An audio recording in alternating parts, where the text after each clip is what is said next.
Hello. അപ്പം നമ്മുടെ നെഞ്ചിലേക്ക് കച്ചവടം ചെയ്യാൻ സാധിക്കുന്നില്ല, വീട്ടിൽ ഗ്യാസ് ഇല്ല, പിന്നെ കുറച്ച് ആരോഗ്യപരമായിട്ടുള്ള ബുദ്ധിമുട്ടുകളും കാര്യങ്ങളൊക്കെ ഉണ്ടെന്ന് പറഞ്ഞിട്ട് ഇന്നലെ ഒരു വീഡിയോ ചെയ്തിട്ടുണ്ടായിരുന്നു. അപ്പോൾ അതിനെതിരെ രായമ്മ ഒരു വീഡിയോസ് ഇട്ടിട്ടുണ്ടായിരുന്നു. അവളെ കളിയാക്കിക്കൊണ്ട് അധ്വാനിച്ച് ജീവിക്കണം, അധ്വാനിച്ച് ജീവിക്കാത്തവർ ഇങ്ങനെയൊക്കെ തന്നെയാണ്, കഷ്ടപ്പെട്ട് ജീവിക്കാൻ പാടാണെന്നൊക്കെ പറഞ്ഞ് രായമ്മ ഒരു വീഡിയോസ് ഇട്ടിട്ടുണ്ടായിരുന്നു. കഷ്ടപ്പെട്ട് ജീവിക്കുന്നവർ കഷ്ടപ്പെട്ട് ജീവിക്കും, പിഴിഞ്ഞ് ജീവിക്കുന്നവർ മറ്റുള്ളവരെ പിഴിഞ്ഞ് തന്നെ ജീവിക്കും, പറ്റിച്ച് ജീവിക്കുന്നവർ മറ്റുള്ളവരെ പറ്റിച്ച് തന്നെ ജീവിക്കും പറഞ്ഞൊരു വീഡിയോ ഇട്ടുണ്ടായിരുന്നു. ശരിയാ, രായമ്മയും അത് തന്നെ ചെയ്തുകൊണ്ടിരിക്കുന്നത്.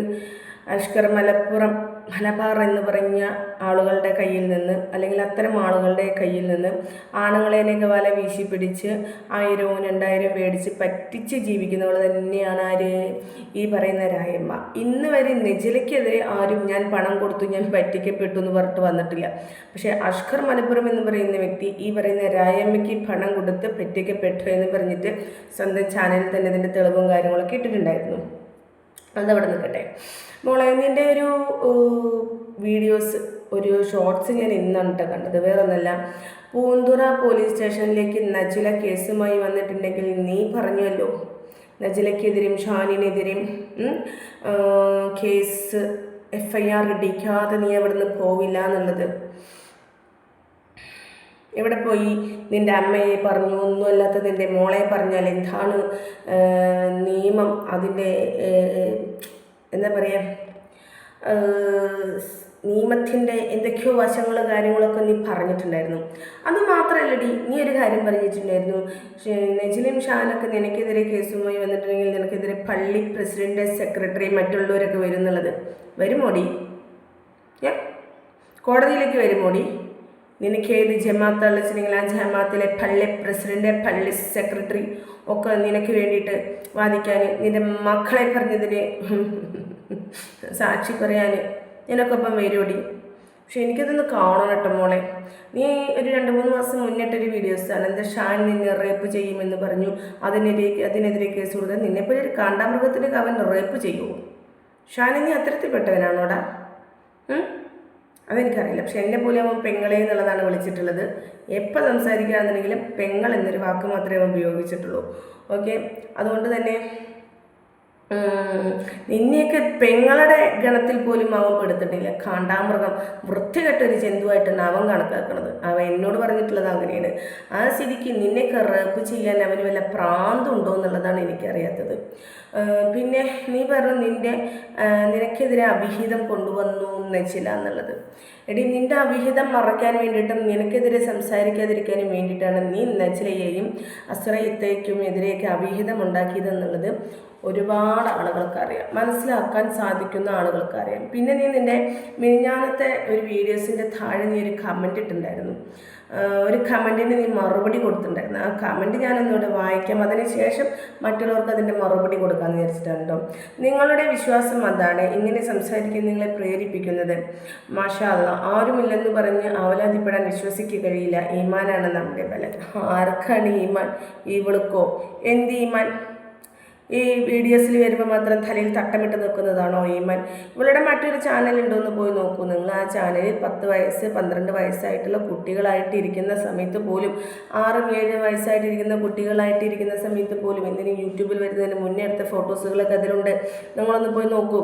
ഈ തലയിൽ തട്ടമിട്ട് വന്നിരിക്കുമ്പോൾ ഞാൻ വലിയൊരു ഈമാനിയാണ് എന്ന് വിശ്വസിച്ച് ഇവൾ വന്നിരിക്കുന്നുണ്ടല്ലോ, നിങ്ങളൊക്കെ പൊട്ടന്മാരാക്കുന്നുണ്ടല്ലോ. അവിടെ നിങ്ങളൊന്ന് ചിന്തിക്കൂട്ടോ. അപ്പോൾ അതിനൊരു മറുപടി കൊടുക്കുന്നുണ്ട്. ഉറപ്പായും എനിക്ക് വിശ്വാസമുണ്ട്, നീതിമാനായ എൻ്റെ റബ്ബ് എനിക്ക് നീതി നടപ്പാക്കി തരും. ഇവിടെയും എന്തിനോ എന്നെ തിരഞ്ഞെടുത്തതാവും. എൻ്റെ അമ്മയ്ക്ക് വേണ്ടി, എൻ്റെ മകന് വേണ്ടി ഞാൻ ഇവിടെ തോൽക്കില്ല, എനിക്ക് ഉറപ്പുണ്ട്. അതേ വിശ്വാസം തന്നെയാണ് അസ്രയത്തേക്കും. അവരുടെ നന്മ, അവർ ഇതുവരെയും ഒരു തിന്മയിലേക്ക് പോവാത്തൊരു സ്ത്രീ തന്നെയാണ്. അതുപോലെ തന്നെ നീ അവരുടെ എന്തിനെ ചോദ്യം ചെയ്തു? ഉമ്മർക്ക് പോയതിനെ ചോദ്യം ചെയ്തു, അവരുടെ മോള് ശരിയല്ലെന്നുള്ളത് ചോദ്യം ചെയ്തു, നിയമത്തെ പോലും നീ വെല്ലുവിളിച്ചു.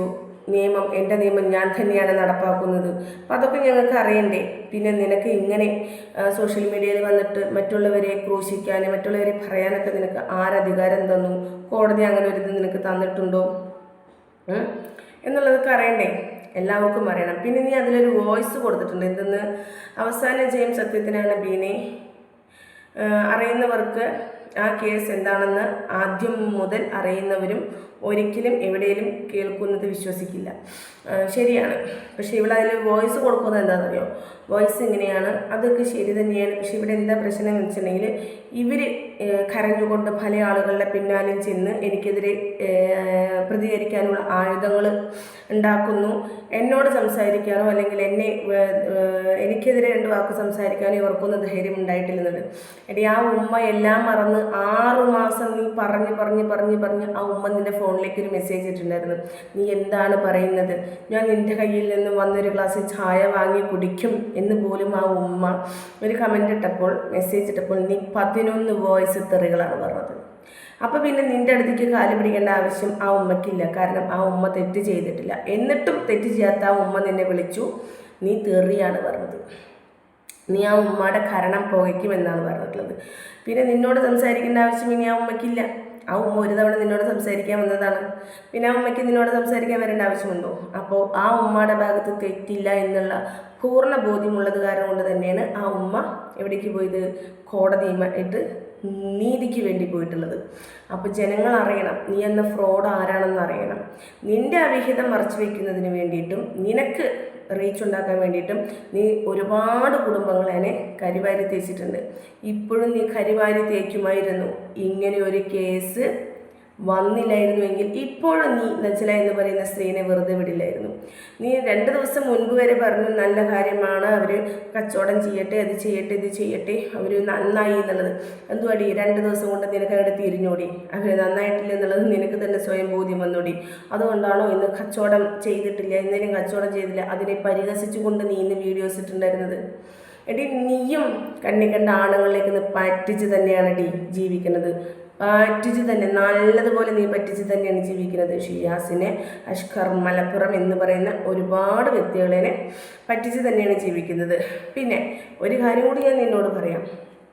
എൻ്റെ മോളുടെ കാര്യം ഞാൻ പറഞ്ഞതൊക്കെ 100% സത്യമാണെന്നുള്ളത് എല്ലാവർക്കും അറിയാം. പിന്നെ നീ കേസ് കൊടുക്കാൻ പോകാത്തത് എന്താണെന്ന് വെച്ചിട്ടുണ്ടെങ്കിൽ സത്യമുള്ളത് കാരണം കൊണ്ട് തന്നെയാണ് നീ കേസ് കൊടുക്കാൻ പോകാത്തത്. പക്ഷേ പിന്നെ എനിക്കെതിരൊക്കെ നീ ഒരു കേസ് കൊടുക്കുകയാണെന്നുണ്ടെങ്കിൽ സെക്സ് വർക്കർ ആരാണെന്ന് തെളിയിക്കണം, മദ്യച്ചിപ്പി ആരാണെന്ന് തെളിയിക്കണം നീ. അത് മാത്രമല്ല എൻ്റെ ഹസ്ബൻഡ് വേറെ വിവാഹം കഴിച്ചിട്ടുണ്ട്, അത് തെളിയിക്കണം നീ. അതൊക്കെ നിൻ്റെ മണ്ടയ്ക്ക് തന്നെ നിനക്ക് തന്നെ പണിയായിട്ട് വരികയുള്ളൂ. മനസ്സിലായോ? ആദ്യം അതൊക്കെ തെളിയിച്ചിട്ട് വേണ്ടിവരും ഞാൻ നിൻ്റെ മോളേനെ തന്നെയാണോ പറഞ്ഞത് എന്നുള്ളത്. പിന്നെ ഈ റായമ്മ മനസ്സിലായോ? ഫോട്ടോസ് വെക്കണം, അല്ലെങ്കിൽ ചാനലിൻ്റെ ഫുൾ പേര് പറയണം. ചാനലിൻ്റെ ഫുൾ പേര് പറഞ്ഞിട്ടും കാര്യമില്ല, ഫോട്ടോസ് വെക്കണം. മനസ്സിലായോ? അപ്പോൾ വേറൊന്നുമില്ല. ഇങ്ങോട്ട് ഉണ്ടാക്കാൻ വന്നിട്ടുണ്ടെങ്കിൽ അങ്ങോട്ട് തീർച്ചയായും നിനക്ക് പണി കിട്ടും, ഞങ്ങൾ പണി തരും. മനസ്സിലായോ നിനക്ക്? നല്ല രീതിയിൽ മനസ്സിലാക്കാൻ വേണ്ടിയിട്ടാണ് നീ ഇപ്പം പറയുന്നത്.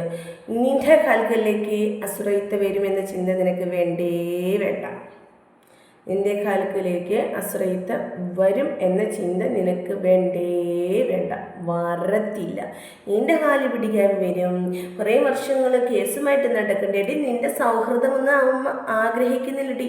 എൻ്റെ സൗഹൃദങ്ങളിലേക്ക് ഇടിച്ചു കയറി വന്നു എന്ന് പറയുന്ന നിന്നോടാണ് ഞാൻ പറയുന്നത്. എന്ത് മനസ്സിലായോ?